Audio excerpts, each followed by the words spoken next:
Hey everyone, hope you're having a great day. Just wanted to come on with some thoughts about producing content. It's one of those things that seems to be really hard to do. It's hard to stay on top of, and the task sometimes just seems really daunting, basically another job. So I just wanted to share some tips that I use to help myself and others that I work with in terms of creating content and making it easier on myself and them. So, a couple things. First of all, I like to think about producing content from a couple different perspectives.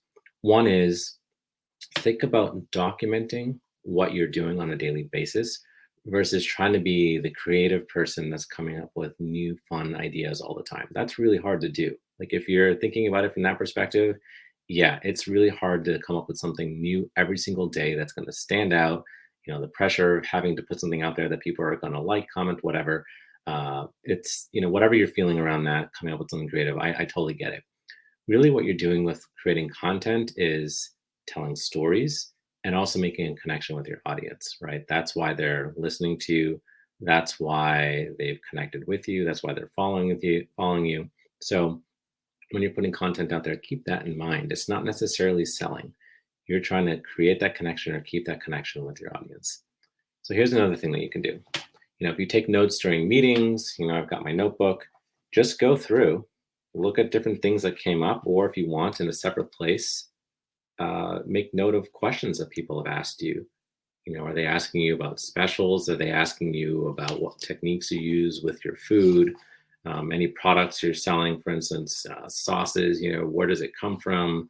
Where is it produced? What's the idea behind the recipe?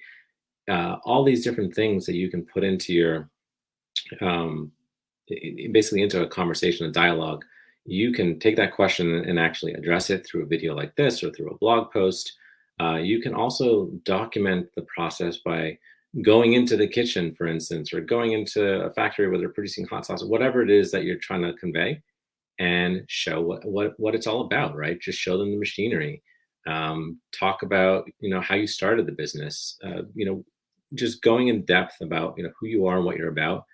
Super easy to start telling stories versus trying to think of something clever, witty to say, right, to make people laugh. So another thing that you can do is, as I mentioned, documenting what you're doing.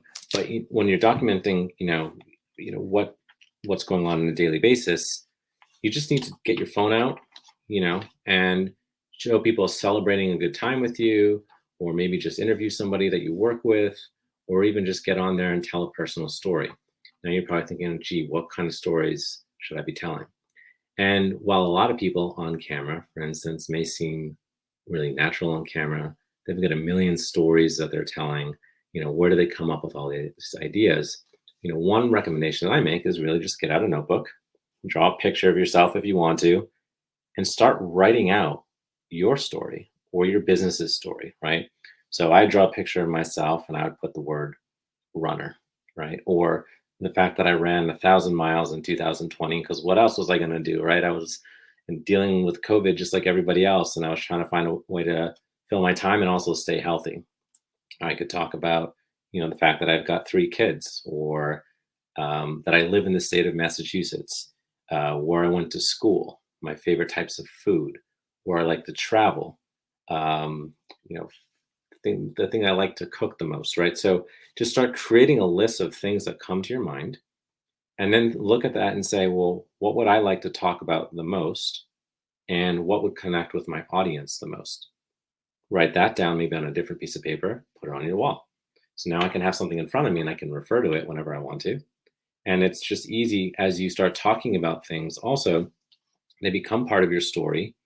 And when you're interviewed, then you don't have to think about clever, witty things to say all the time or new content. Again, your story now becomes something that you repeat over and over and over again to not only your audience, but new audiences that you connect with because you're being interviewed, as an example.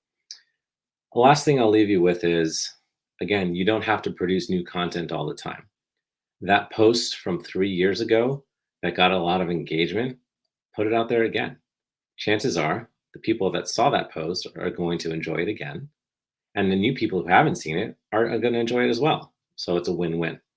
Second thing, if you are being interviewed by anybody, just ask them for the video clip, or if you have an interview that you've recorded, take that video, take a clip of it, and you can use those for little shorts on YouTube or Instagram or even on Facebook.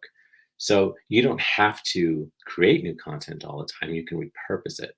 So hopefully these tips help you look at content from a different perspective and realize that yes, you can go live and show what's going on.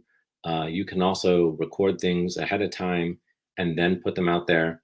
But it doesn't always have to be new. You can find ways to make content creation fun and also not as time consuming. And I hope that helps you. And if you have any questions, comment below. I can share some more tips. And hopefully, this has helped you a little bit. Take care, and I'll talk to you next time.